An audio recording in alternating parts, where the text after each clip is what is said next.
A day in my life as a content creator diri sa GovGen. So for today's video guys, another day, another mini vlog na punta. So bago mi mo abot sa mong adtuan guys, moagi pa mi og mga beach resorts. Sana diri ang pinakasikat nga resort diri sa GovGen, ang Eldon. Pila ka minuto lang ang nilabay ug giabot na mi diri sa among adtuan. So mo nilang ginatawag og pawan, so diri mi manginhas.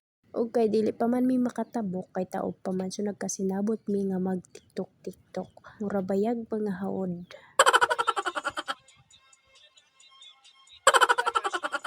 Og pagkatiud-tiud guys, so nilabang na pud mi no kay medyo gamay-gamay naman ang tubig.